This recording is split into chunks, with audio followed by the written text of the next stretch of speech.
Hi, I'm Paul Baxendale, and welcome to my first comeback video, so to speak, on YouTube. Hello to those listening for the very first time.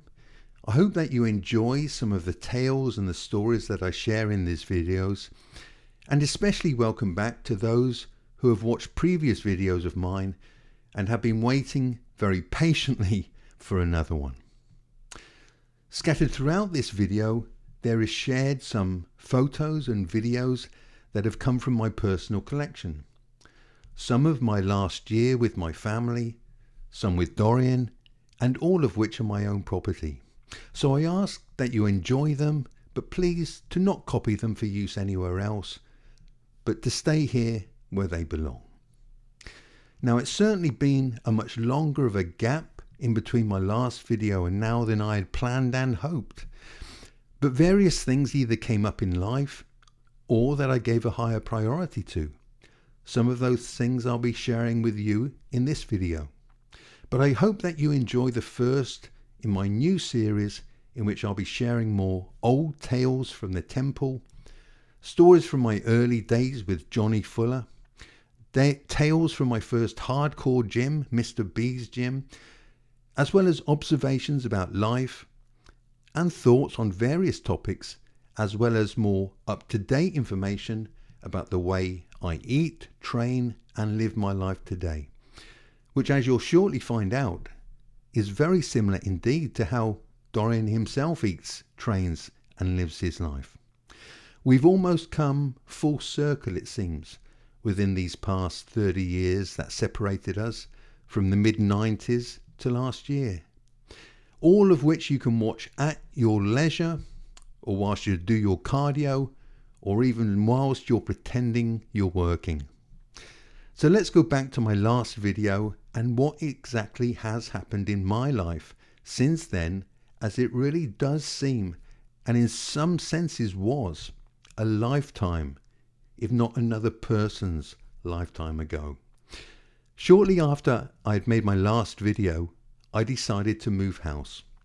This was a decision me and my family had been hoping to do for some time, since all my children had finished college and the need to live close to the centre of the city and to the university was no longer a necessity. A house became available in a beautiful little farming hamlet just 8 miles outside of the city, but was completely surrounded by fields and farms in the Perthshire Hills. I was close enough to frequent my own university whenever I needed to meet fellow academics or socially, but far enough away as to feel as though we were very much in the Scottish countryside, with views of the southern mountains of the Cairngorms on the horizon, which would very often be covered in snow.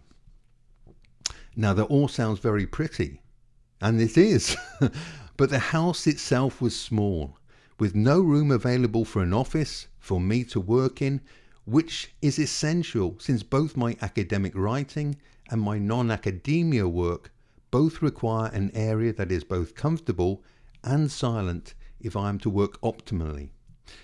The answer was in the land that surrounded the house. The garden is extremely large enough on which to build a cabin with both an office and a recording studio, and also a separate room in which I've set up as a recovery room with a bed so I can lie down and rest when my pain levels get too high.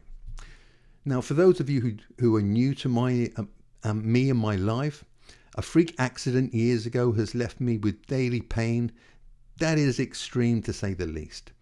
But I choose to ignore the pain as best I can, and I certainly don't want to lower the positivity of this video by going on about it.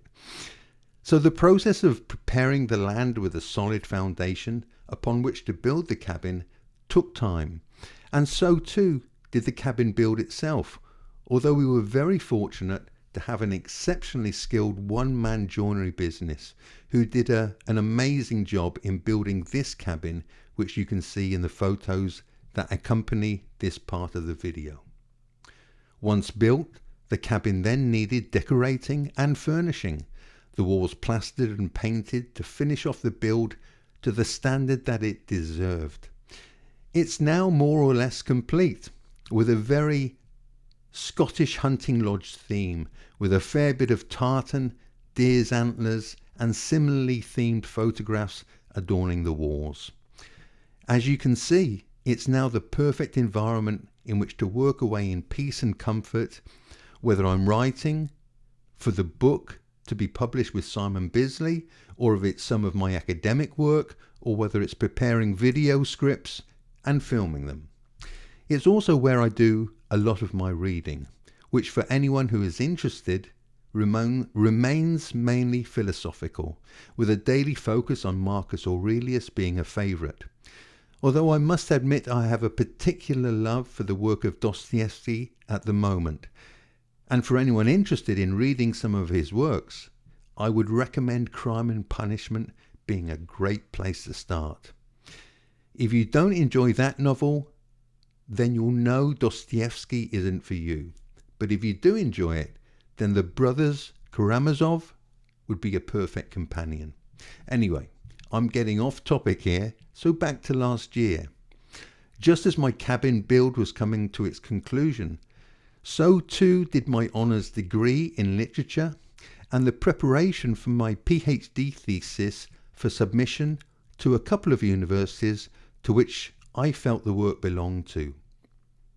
Then last October, my life and in turn my family's lives had a completely brand new path open up before me, one that I had no idea would have been shown to me just months previously, but one that I have no doubt was always meant to appear.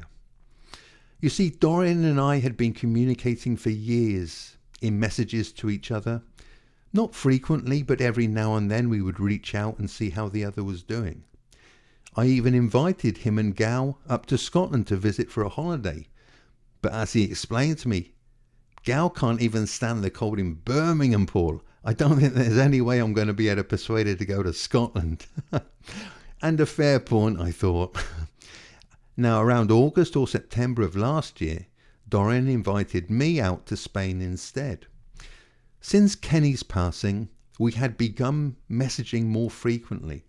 And looking back, I absolutely believe that this was Kenny's way, or the universe's way, of putting us closer together again. However, I don't think either of us had any idea just how close it was going to bring us. Myself and my wife flew out to Spain in October 23 for what was in effect a reunion after 30 years of absence. In reality, we had caught up with each other at various bodybuilding events over the years, but we'd never had the chance to talk properly or at any length. When we flew in, I had absolutely no idea whether we would connect or even get on. I had no idea if I would see him maybe once, at most twice during the week, and so was both interested and also a little anxious as to how we'd get along. On arriving, we planned to meet each other the next day at what would become our regular cafe, just outside of the M13 gym, where we ended up doing all our training together. The cafe is a place called Yanks in Puerto Banús. The very moment I saw him, I realized that those 30 years were wiped away instantly, and that we connected immediately on a level I don't think I've ever connected with anyone else before or since.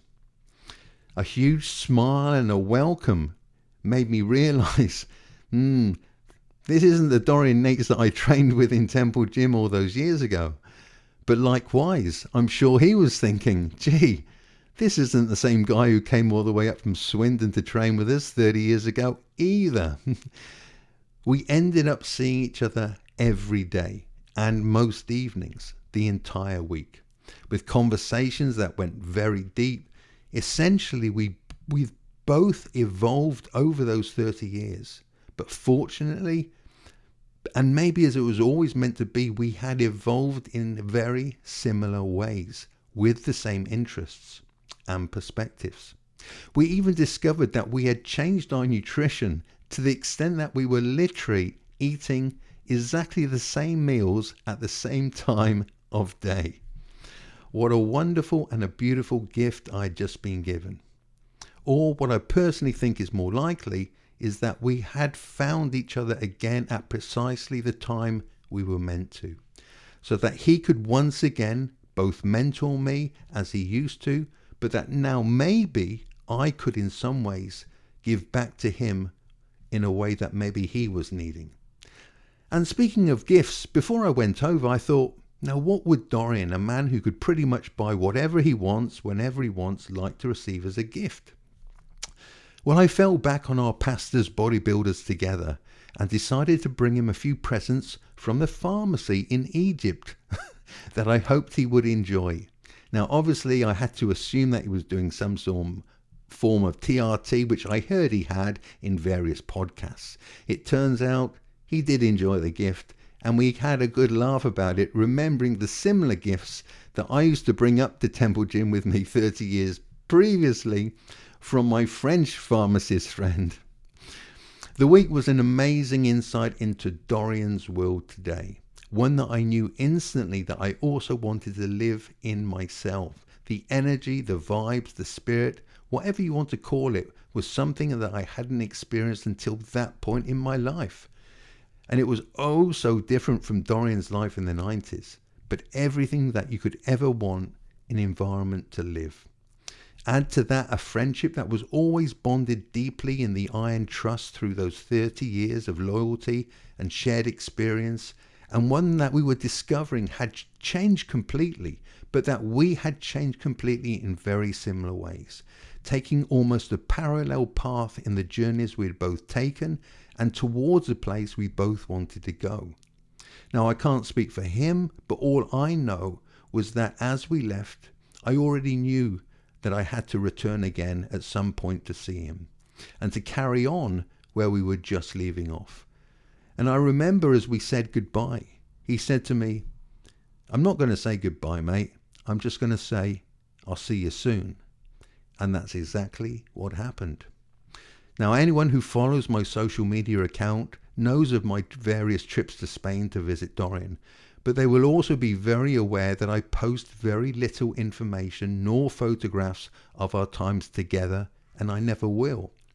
I've no doubt that it is probably a little frustrating for everyone brought up in this day and age of social media and of instant access, full and mostly uncensored of bodybuilders' lives as well as other people, as they post videos, photos of their physiques in both the off-season and pre-contest, even up to a few days prior to a show.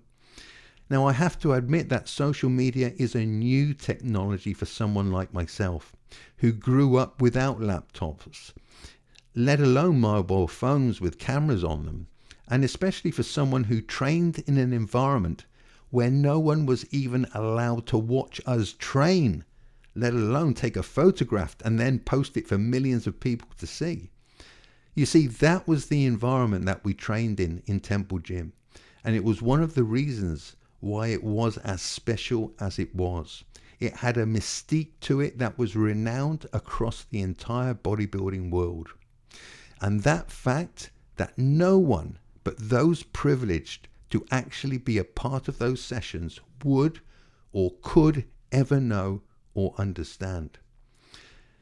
Am I sorry that the same mindset has accompanied me through life and affects my social media content? Absolutely not. It's not that I don't want to share with everyone what Dorian and I got up to every day, or that we want to keep secrets hidden about how we live, eat and train today, because maybe we've learned some life hacks that we've learned over the years, because we do want people to know what we've learned. However, people will always find their teacher when the student is ready. To give out information about the things we do that have positively affected our lives and keep us in great health to anyone and everyone isn't always the obvious thing to do, since how do we know that the student is ready? Well, what do I mean when I say that? And couldn't it be argued that it can't harm anyone to give out that information anyway? That's many times not correct, since there are always people who, on hearing something, will take it to the extreme. And I'm sure you already know this. Just as in the same way that back in the day in muscular development, when they read that Dorian used 300 milligrams of Primo a week before the 93 Olympia, they will take 1,000 milligrams of it, thinking that more is better, or that the extra 700 milligrams will compensate for their genetic shortfall or for their lack of hard work. Well, lack of effort or genetic shortfall will never be compensated for by extra pharmaceuticals. But the main reason I don't share with the world of social media details of our friendship is that it is private, personal. And one of the reasons Dorian and I trust each other so much is exactly because we know neither of us would share to the world anything that was either done or said privately. Now that, my friends, is called trust, and is something that can only be built on over years of experience, and it can be destroyed overnight with a careless word or a careless post. Hence I choose to take the chance of neither, and simply show a couple of photos of our moments together that were always taken by other people. Personally, I took no photos while I was in Spain, except for the video of Dorian's legs that I shared with him, that he himself chose to put up on his social media, as it was not just funny, but it was amazing too. As you will see, his legs are carrying an amazing, incredible amount of muscle still after all these years, and only training lower body and upper body once a week. I took the video merely by chance one morning as we were completing an upper body workout. He walked by me and showed me his quad, and by chance we were stood underneath a strong light in the gym, which showed the crazy musculature even better. I said to him, "Hey, let me take a quick video of that." Now he said to me, "Now you're not going to post that, are you?" I said, "Of course not. It's just for fun to keep." And so he showed off his quad, then his hamstrings. And then I said in jest, "Okay, now let's see those calves. I bet they've shrunk since you haven't trained them in over 20 years. He then proceeded to show off his insane over 20-inch calves, saying, "Thanks, Mum," as a note to how much a genetic trait those calves are. In fact, his daughter has the same calf insertions, and if she chose, she too could have the best calves in the world. But obviously, that probably isn't something on her want-to list. Now, I sent the video over to him that evening, and he liked it so much that he sent it to his social media people to post up for everyone to see. So it's not true that we hide everything from you guys, just the personal stuff. And I think it's a good time to reflect a little bit about friendship and keeping things personal. Now, my philosophical beliefs have changed a little since being with Dorian, and he's taught me many lessons. One being not to be so strict with my own behavior that can sometimes lead me to stopping doing what's good for me in my error, in making every action too much of a black and white good or bad decision. Now that is something that I will further unpack later in this video. But for now, let us look at what the Stoics, and in particular Marcus Aurelius, would say about talking loosely about private conversations. In other words, gossiping. For Marcus Aurelius, gossiping would have been seen as a waste of time and energy, as well as a breach of ethics. In his Meditations, he emphasizes the importance of leading by example rather than simply talking about virtuous behavior. That keeping the details of a private conversation between men was simply a matter of honor over 2,000 years ago, and also 30 years ago in Temple Gym, should make no surprise then that it remains in place today. In fact, perhaps even more important today. It's something that I would recommend to you to implement immediately, if you don't already do so. For if someone that you admire, you like and you value as a friend cannot trust you with the small things in life and within a conversation, then why would they ever trust you with highly personal, potentially damaging or vulnerable details of their life. They wouldn't, and they won't. So if anyone out there is wondering why it is that Dorian and I are so close in every subject you can imagine in life, and that I don't honestly think there is any topic that he wouldn't raise with me, this is the reason why. Now, obviously, how many other people can then understand and have shared with him what he truly gave all those years ago? How many people actually sacrificed, committed, and experienced those blood and guts workouts that took us all the very edge of our physical, mental, and emotional limits? The answer is not many.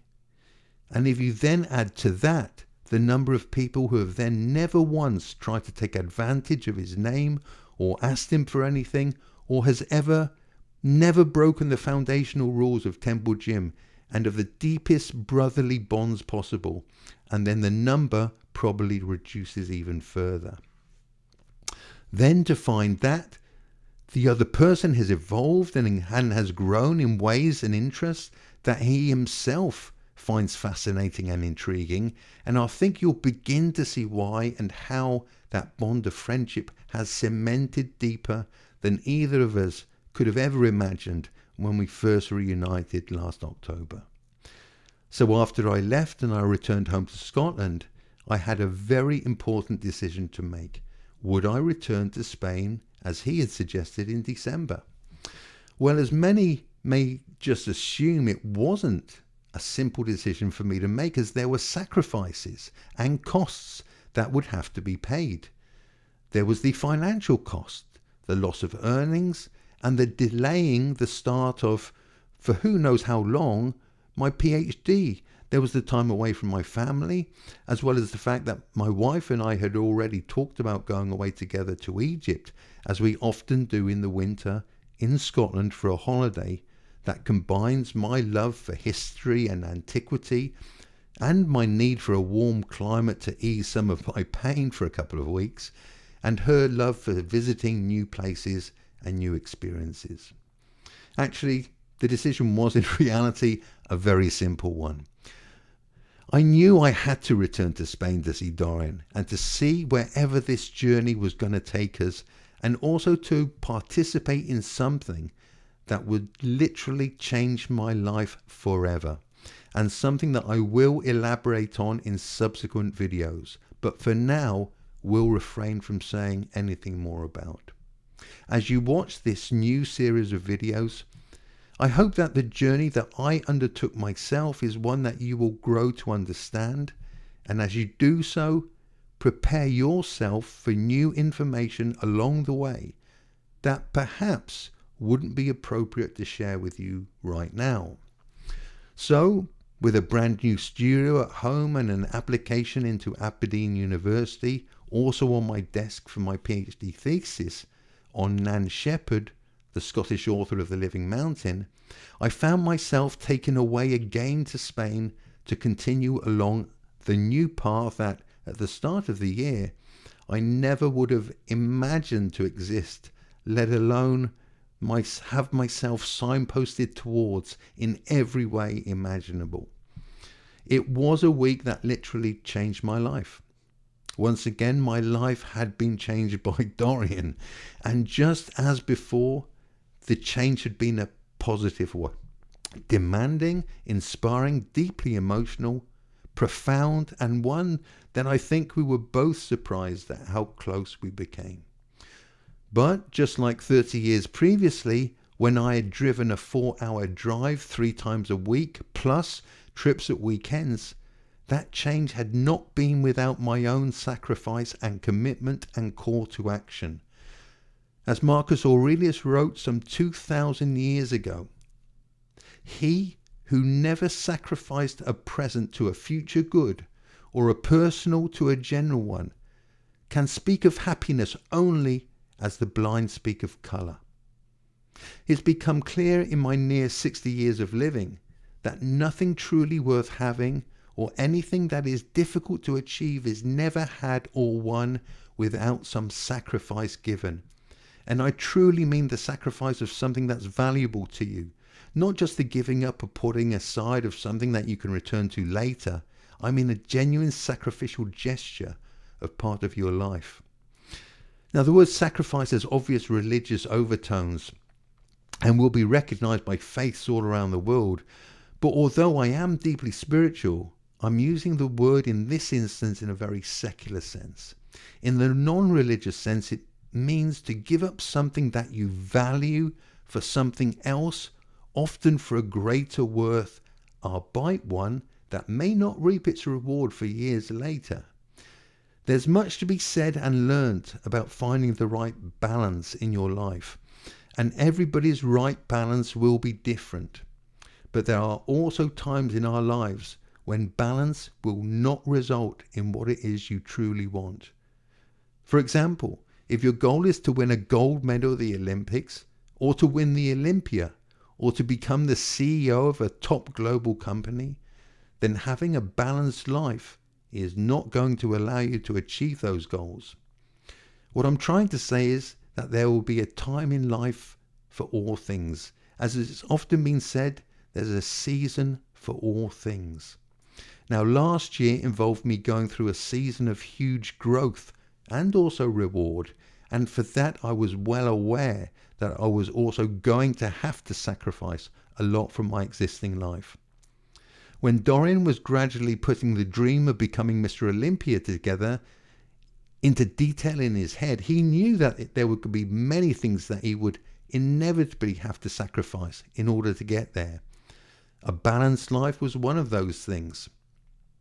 In the early days, did you know that he would actually move out of home during the last few weeks of prep, since their small home was too much of a distraction for the up-and-coming Olympian great?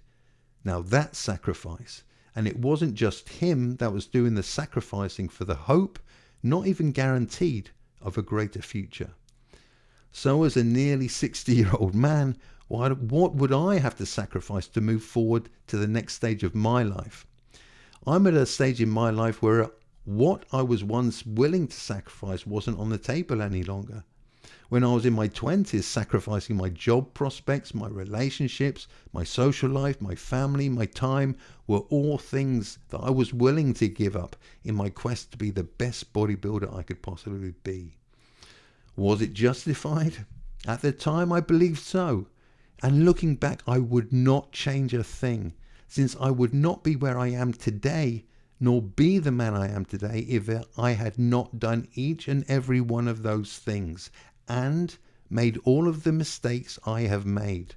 But I also had all of those wins that I had too. And I don't just mean bodybuilding wins. But today, with a wife of over 30 years, 4 children, and 2 soon-to-be 3 grandchildren, it's a completely different landscape out there for me. So the choices I make are definitely more critical and take longer to decide upon, since what at risk is so much more. So firstly, there was the basic issue of pain and my inability to travel without a lot of support and help. I knew that traveling was going to hurt me physically, but I also had an inkling, an idea from somewhere that Dorian would be part of my solution to reducing my pain, if not one day eliminating it completely.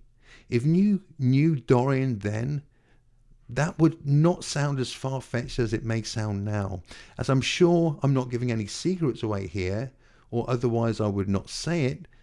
Dorian is an incredibly intelligent man. Now, you can be highly intelligent in terms of academic knowledge and still have little common sense.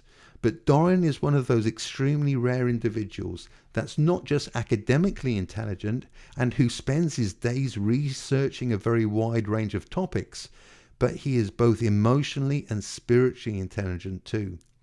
By that I mean he is aware of most things around him, whether they are spoken or not. And this intelligence is not just limited to humans either. If you ever see Dorian around horses, dogs, cats, in fact any type of animal, then you'll have seen how uncanny a relationship and an understanding develops between him and the animal within seconds. I won't say any more about this for now, but I may return to that in another video if anyone is interested. And I have the videos to prove it. Then there was the financial risk and cost. Traveling out to Spain isn't cheap, and staying at Puerto Banús is a very expensive choice. Then to return not just once, but twice and 3 times more, each time for longer and longer, meant that the financial cost was ever increasing, and either meant taking away from savings made over the last decade, and or ensuring that I was making much more money than I was formerly. But this was something I was willing to give, because I knew that my traveling to be with Dorian would enable me to grow and learn so much more that I would be in a position to be able to generate more wealth than I had previously imagined my life would ever have. My attitude and my mindset to money and wealth was something that I knew I needed to change anyway. So to me, that choice was a no-brainer. Although, did I know that I would learn that new mindset being around Dorian and the world in which he lives? No. But I had a strong suspicion that being around him and the wonderful people who exist in his world would teach me what I needed to learn. The law of manifestation was always something that I had thought of with a lot of almost arrogant skepticism, thinking it was all airy-fairy, new age, hippie-like words that would never really work in the real world. And as with a lot of things that I was learning, the law of manifestation is just like any other natural law of the universe. Once you understand how the universe works, then you begin to see the connectivity everywhere.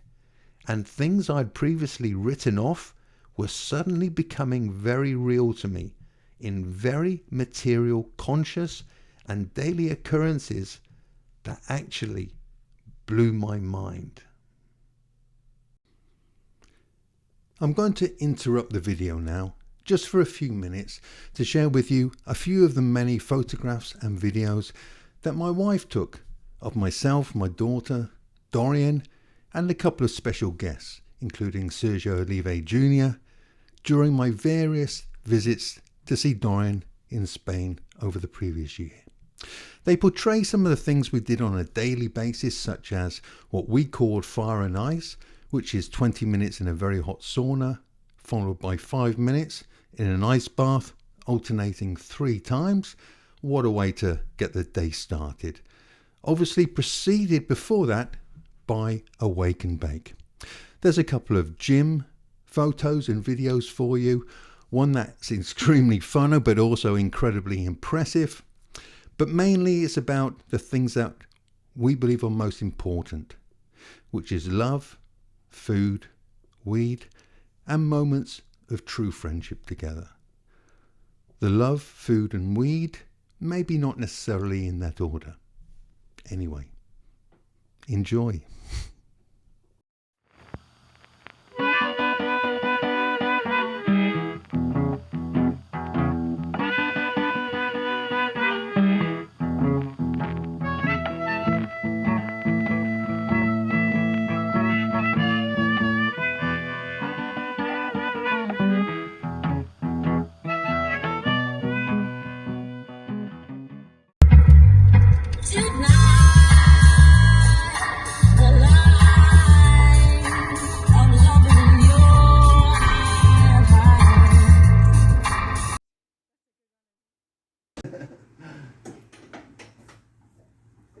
That's it. There you go, man. It's better.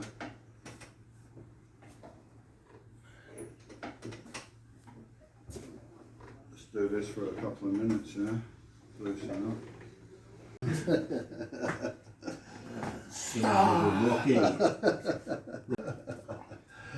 Dog lick therapy, upside down.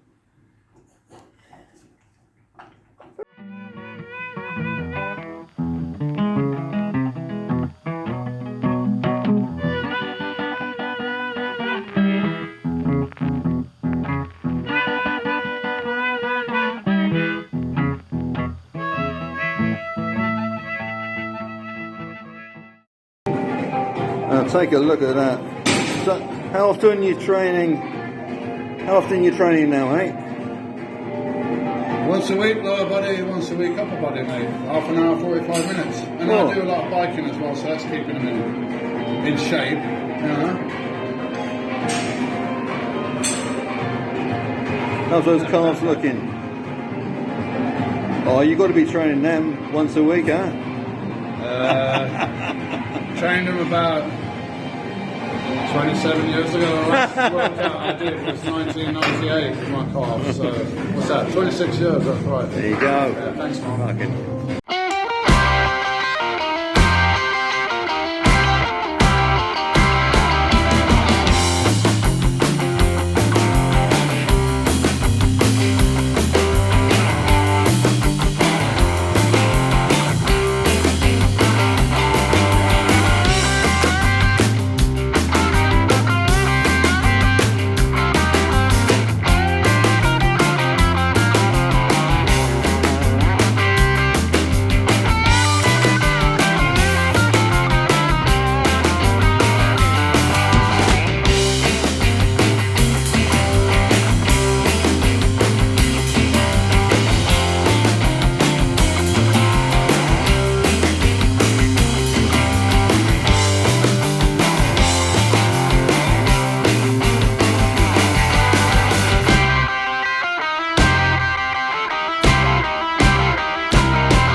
hope you enjoyed the photos and videos and a glimpse into our time together and what life is like in Dorian's world.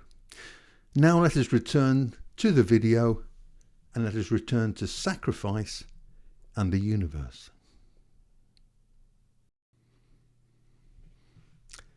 So how do you find out how the universe works?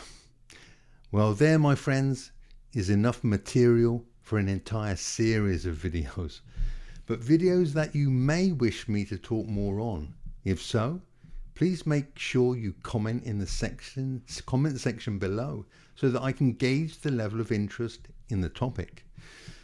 Time was another precious thing that I was having to sacrifice if I was going to go over there regularly and to just see what eventuates, as Dorian said to me as we were discussing my coming over. In the giving up of my time, that also meant giving up time away from my family, my children and my grandchildren. However, they were all invited over if they wanted to experience the world I was experiencing. And one of my daughters did do this, and I'm sure my other children will all come over in the future, since that one visit has definitely changed my daughter's life also. My future pathway. I was at a time when I had written my PhD thesis and submitted it to 2 universities. Before seeing Dorian, I had thought my future lay in academia, the world that I had lived in and I had loved for over a decade. The idea of the thesis for my PhD excited me, and I was looking forward to getting started, and once completed, to begin lecturing myself for a university. My first visit to Dorian definitely opened my eyes to a completely new world that I had no idea existed. And it was one that I could only have dreamed ever existed before I had actually experienced it. By the second visit, I underwent a night that changed me and changed my life forever. Now, the details of that night and what it entailed, I may perhaps share in a future video, but for now I will keep that personal where it presently should be. But I suspect that at some time in the future I will explain what it entailed and what I received from it. All I will say is that not only did my life change that night, but I changed that night. What I did was nothing new. Indeed, it has historical precedents going back thousands of years, and I did not undertake it lightly, nor without a great deal of research, and underwent the correct preparation, but more perhaps in a future video. So as it turned out, I was sacrificing my finances, my time, my work, and what I thought my future path was going to be. That is not an insignificant sacrifice. So for those people who look at my life either as acquaintances or through the lens of social media and think how lucky I am, luck, I would say, had only a very small part to play in any of this, indeed any of my life at all. This all led to Dorian suggesting that I come out for an extended period, just to see what happens, since neither of us knew what the future was going to bring, but that we both knew that at the very least we would share more adventures together, closing a circle that had begun well over 30 years ago, down within the depths of Temple Gym, and were leading us somewhere that we were destined to head towards.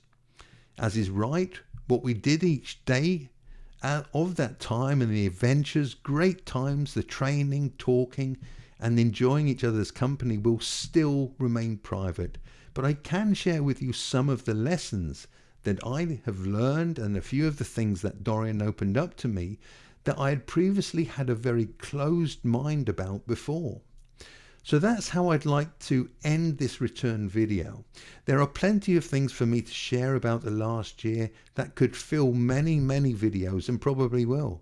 But for this one, I hope that some of the things that I've learned this last year may be of benefit to you too. Firstly, trust me when I say that your thoughts are exactly what you will create in this world. This wasn't something that was exactly new to me, since I've for years been reading philosophy and have spent years investigating personal development and had even undergone training and worked as a life coach already in Australia back in the early 2000s. But the difference between what I had previously read and taught was all in the intellectual, reasoned brain knowledge. Now I was seeing before my very eyes the truth of what happens when you fully embrace this knowledge, not only with your body and soul, but with literally every cell in your body. It hit me like a sledgehammer that it was not enough to just know something and to even feel it. I had to allow every single cell in my body to believe it was true.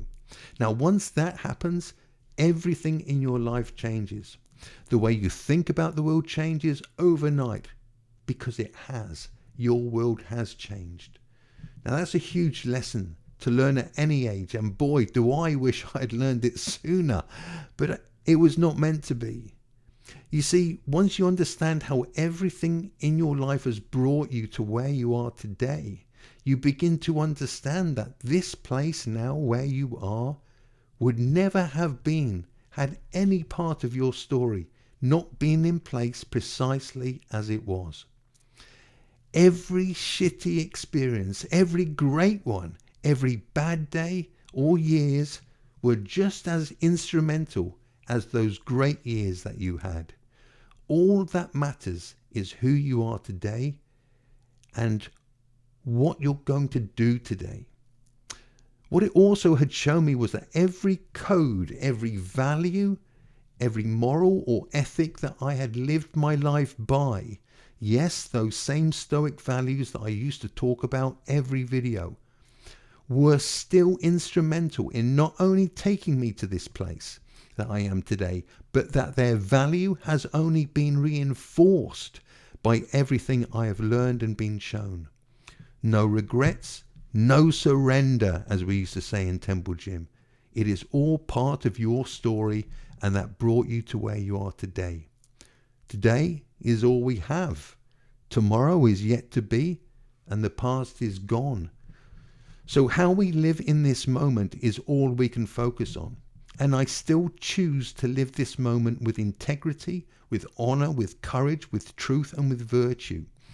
Again, I've seen with my own eyes what kind of world is created when these values remain at the forefront of your mind. Today becomes not only easier, but a joy. And trust me, these aren't the words of someone who sticks their head in the sand, unaware of what the other world is like and what other values people live their lives by. I'm fully aware and sadly have only too well experienced the almost unbelievable negativity, jealousy, and the reflection of their own sad, negative and bitter lives as I return to Scotland. The reality is, however much I wish it was not the case, that most people do whatever it takes to serve their own needs, insecurities and their inadequacies. Even those who I've spoken to who have talked with me about old school honor, morality, virtue and a code of living that used to be. Almost always, in fact, they then go on to break that very same code. Talk is cheap, as they say. And thankfully I knew this and therefore stopped any expectation of anything different. The rightful way of deciding someone else's values is to watch them and watch what they do and not what they say. And this goes for you personally as an individual too. Don't expect people to follow your words. Know that they will follow your actions. We knew this back in the 90s. It's never been any different. Yes, more people set the standard for their behavior higher back then. But if you're going through the world disappointed by people, then your level of expectation is too high. So the question becomes, how do I avoid such negativity and such people? The answer is brutally, cut them out of your life immediately. Do not be around such energy, such emotions, such people. Of course, that's easier said than done. And you may not be able to avoid everyone like that or emotions like that either. But you can make a start today to change everything, to change your world. Don't be around those people, and if there is no other choice, ignore them, and definitely don't give them an ounce of your energy. Your energy is way too precious to waste on someone like that. And to those people who feel as though we should be helping those people rather than avoid them? No. Those people, should they ever wish to change, will find their way, or they will see the positivity and the light in you, and they will come to you. As someone very dear said to me very recently, Paul, you are one of life's givers. Know your limit, because the takers have none. Many of the lessons I was exposed to were not new to me, with many having their roots in Stoic philosophy. However, there were cases where my previous conceptions and beliefs on a guiding principle or rule for life were definitely challenged, and often successfully, by Dorian, and the man who is both our spiritual advisor there in Spain. A man who I will share details of maybe in a forthcoming video, but for now I'll leave it that this is a very wise man, not young in years by any means, but on meeting him I instantly knew that this man was filled with love and also had a very special gift, something that I would be privileged to have been not just a witness of, but also an active participant. A truly wonderful man indeed. One of the biggest challenges I had to face was my old belief that the set of rules that I had set up for myself, those very same rules that had taken me out of the darkness of extreme depression after my accident and had taken me to a place of light and excitement for the future, was not always working to my benefit. In fact, there are cases in which some of those rules were actually holding me back from experiencing the very fullness and joyfulness of life itself. So I'll close this return video with this story, as it's not only a great place to stop for now, but it's also a great lesson for those of us who are, shall I say, quite obsessive and overly rigorous with our rules for life and the way that we live each day. As we found out, Dorian and I eat virtually the same meals at almost exactly the same time every day. However, there were times at which he would treat himself to a beef burger or a slice of cake or some pancakes, or allow himself to do something that he hadn't planned for that day. Something which I was initially surprised with, but I also found myself a little envious of having the actual capacity to choose to vary his life very infrequently for fun. Yes, actual fun. Now, Dorian watches me very carefully. He's my best friend, and I think he wanted to also teach me some things in areas where he felt I wasn't allowing myself the freedom to make the most out of life due to my Stoic strictness. Now, those virtues of valor, integrity, honesty, courage, truth, and virtue are always going to be the backbone of my identity. They are who I am, but their practical implementation into how I lived my life was leaving me with a day so strict in terms of when I got up, my reading time, my work, my training, my writing, and my bedtime, that he could see that I was missing out on things which I enjoyed because of these self-imposed rules, which in reality had nothing at all to do with honor or integrity or homage or courage. They were all intents and purposes the leftovers from my bodybuilding life that I had adapted to my now academic life and to whatever lies before me now. As is his way, he brought it up jokingly in his dry, cuttingly awesome sense of humor, where you have to take a double take to realize he's actually taking the mick and not being serious. "You love that hair shirt, don't you, Paul?" he said to me fairly early on in my most recent visit. We'd spent the morning talking and even gone down to the beach for a swim and a chat in the waves, getting some healing rays and grounding beneath our feet in the sand in the sea.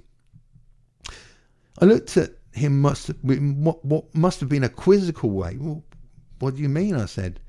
"You love that feeling of having to wear something that prickles you, to remind you of how strict you are, even when the alternative is actually not just good for you, but you'd enjoy it too." Now, this wasn't something that I'd even been aware of before, but it hit me instantly that he was right. It resonated straight away deeply. I knew it. I wasn't living my life for fun or to experience pleasure, but to live solely and completely and fulfill my purpose, even to the extent that I would bypass joy, even if it came my way, just because maybe I associated joy with something I shouldn't be feeling. I guess maybe I linked joy with pleasures of instant gratification, and I'd learned how dangerous and damaging that could be. But what about joy in and of itself? Was that a negative or dangerous feeling? Of course not. But I think I'd conditioned myself to such a degree that I actually felt guilty if I even felt happiness or joy. It sounds crazy, but he was right. I really did love my hair shirt. And I had to do some deep thinking, and we had to do a lot of talking and deep talking to get to the bottom of it all. I was here in Spain having the best time of my life, and yet I wasn't always sticking to my rigorous schedule of writing, working and reading. Instead, I found I was just hanging out with Dorian, and it was joyful. I was feeling happier than ever, and yet we were still getting things done and making a difference in so many ways so much more powerful than I could have accomplished on my own to my own schedule. I tried letting go a few times and found it was wonderful, but also I could feel myself growing and becoming more for doing it. Now, I wasn't breaking any of my big rules in life, and I wasn't doing anything that would hurt anyone either. Those were the two provisos to it all. But so long as no one else was being hurt, I was having a great time and enjoying it. Then why would I ever want to exclude it from my life? The answer was, I loved that hair shirt too much. And so every time I held back from something that he knew I would enjoy, he'd just say, you like that hair shirt, don't you? And we'd laugh, and I would change my behavior whilst those around us wondered what on earth he was talking about. Hair shirt? What's Dorian talking about a hair shirt for? It became our joke and we'd laugh about it. But in truth, he'd nailed a very important part of my life that I was missing for absolutely no good reason. Well, how did he know? Well, if there's ever been a man who's loved a hair shirt, it's Dorian. A man who lived like a monk for well over 17 years and wins the Mr. Olympia 6 times, does not do so without being obsessive and blinkered himself. In fact, he was the master of obsessiveness until he retired. And then he had to let go a number of things, and perhaps one could say he went too far the other way. But in reality, he went to where he had to go to move on and come to the place where he is today. So my biggest lesson, well, one of them, was to be aware of my hair shirt and to be able to hang it up when it was appropriate. It made a difference in my life immediately, and each day over there was better than the day before. This went on right to the very last day, which was the best day of all. In coming videos, I'll share a few stories of the things we did and the lessons I learned. You may be interested in them, but you may also relate to them and realize that, well, maybe you have a hair shirt too, and just maybe it's the right time to be able to hang it up now and then to let some joy into your life when it's appropriate. So, am I changed? From the man I was when you last saw me on video and before reuniting with Dorian? Very much so. There are experiences that we shared which I'll never share with others as they remain too personal, and they would break the old school code of contact that will and should always exist between friends. But there are many that I am prepared to share with you that I learned from him, and I hope that you can learn from them too. Another interesting question would be, to what extent did those changes affect my foundational philosophy of Stoicism? and their code of integrity and virtue? Again, the answer is no. My underlying principles, I believed, were and are the right ones in life. Indeed, the correct ones by which I should live my life by. In fact, I'm sure that it is because of those virtues that Dorian likes and respects me.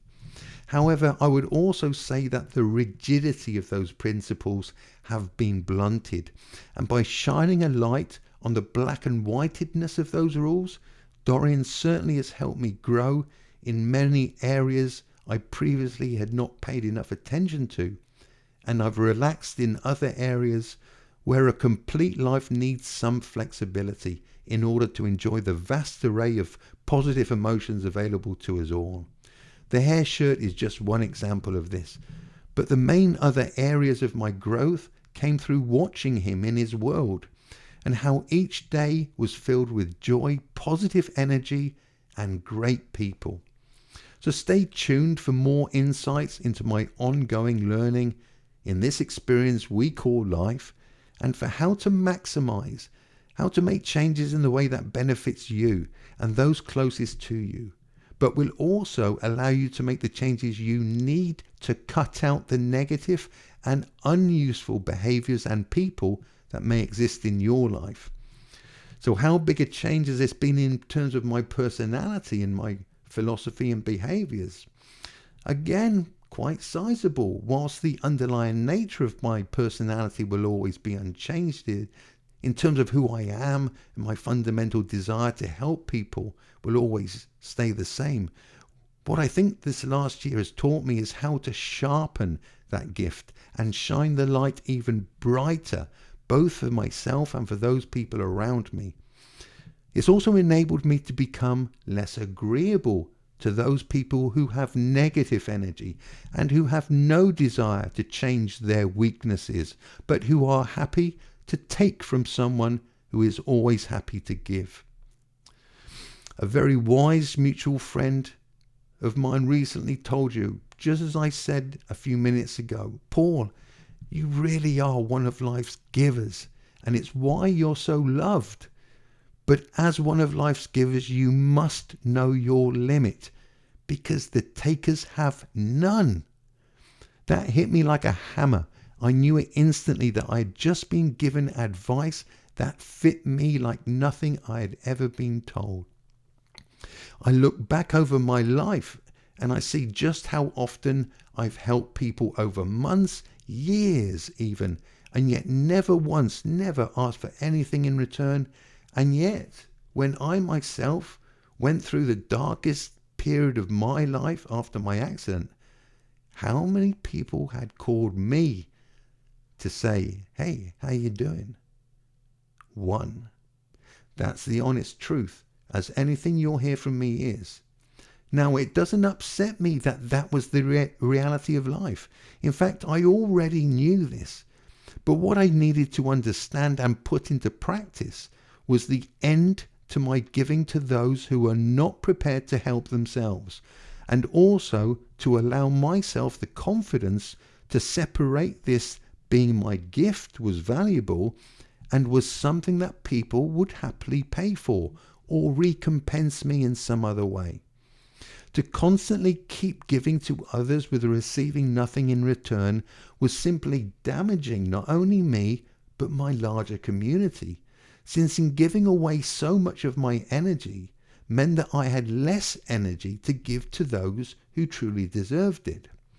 To give you an example, I've just begun coaching again after a hiatus of around 15 years full-time, but even up to 3 years ago, I was still coaching under the radar here and there certain individuals who I wanted to coach and who had pushed me to the point that I really knew how much they wanted me to coach them.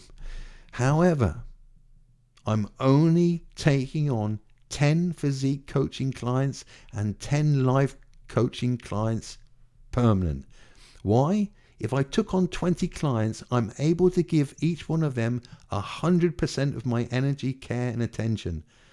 Once I take on the 21st, that takes away from the 100%, and each client starts to get maybe 95%. And can I live with that? No, I can't. Giving 95% is not an option for me. So I know that the absolute upper limit of clients I can take on at one time is 20 and not one person more. Well, doesn't that limit the amount of clients I can take on and limit any income? Well, yes, obviously, but it's also why I set my price accordingly and keeps me feeling as though I am both receiving my proper worth and also receiving value for money for each and every one of my clients. I don't know anyone who gives their clients the time each week that I do to talk with, one-on-one, no group calls, an hour at minimum, and mostly often it's 2 or 3, devoted to them, to their training, their progress, and their lives in general. I don't know one other coach that does that. And if they do, I can assuredly say, not with boastfulness, but just through with experience, with the clients in my past, that I don't know anyone who gives their clients the emotional, intellectual, and propensity to detail that I do. It's always been my gift, and I've done it all my life, whether professionally or not.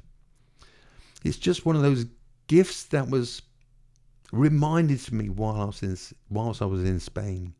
So professionally, I decided to coach again, both life coaching and physique coaching. So should you feel that what I've said there has resonated with you and you're interested in that type of coaching, just send me a message through my social media or through my website, and we'll arrange a free consultation to assess whether or not we'd make the perfect fit. Now, privately, I only give to my true friends, those people who shine their light and want to be around similar people, positive people, and people who are learning and growing and wish to share knowledge as they do so. But as nearly always been the case, my friends become my clients, and my clients also become my friends. And what a beautiful world that is to live in. I've been lucky in surrounding myself around those people this past year. Well, you know my definition of lucky is not luck at all, but making good decisions and choices which move you to the place where that luck happens. So my advice for you as I end this video is to take stock of your life and look around you to see who is in your life. And if on contemplation you're not surrounded by the type of people that you want to be around, then you know you must take some action to change that. And if that means losing someone from your life, then if it means that you'll be a better person for it, lose them out of your life. As Marcus Aurelius tells us, loss is nothing else but change, and change is nature's delight. Becoming a better man or woman will involve change, and as we've just heard, loss is nothing but change. So be prepared to lose things and perhaps people from your life if you want to become all you can be. Isn't that a bit harsh? That's the wrong perspective, I would argue. Harsh is not giving to the world all you can be. Harsh is not allowing someone access to your life and your energy that not only adds something positive to you, but actually takes from you and your life and your energy. If you're like me, a giver and a carer, then people may suddenly start looking upon you as, oh, you've become uncaring. But actually the reverse is the case. You've simply had your eyes open to the bigger picture, in that to give it your very best, then you must live your life with the best people for you in it. And the best people are not those people who will tell you what you want to hear, but those people that genuinely love you and will challenge you to become your very best and will remind you when you're not doing that.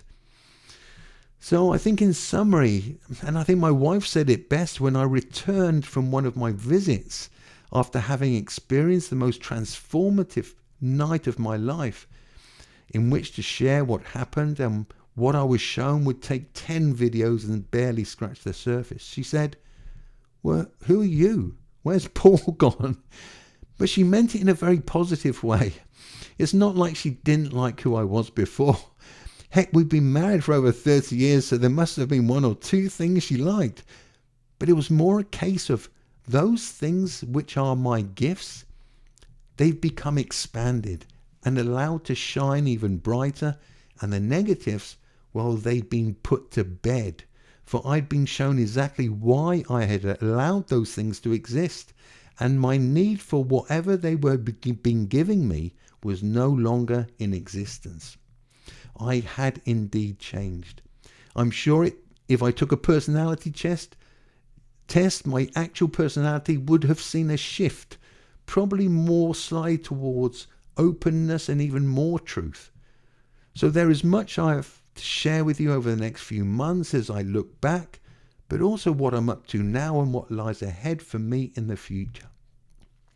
The perspective of my videos will always remain the same: bodybuilding and philosophy, and interspersed with stories from the old days, temple gym days, and now certain sneaks into Dorian's world and Dorian and I's friendship today as we grow forwards in whatever ways that may eventuate, which I've no doubt will involve much fun, learning, and a store mine of information for you as we share all that we learn about life and becoming all we can be.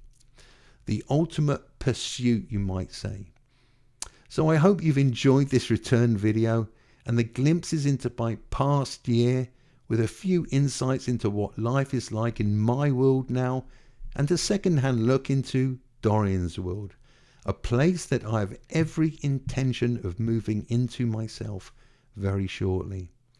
I will leave you as always with a quote, maybe a couple of quotes from Marcus Aurelius, that perhaps sums up the best things that have cemented their place in my life's philosophy and which were further supported this past year in my reconnection with my dear friend.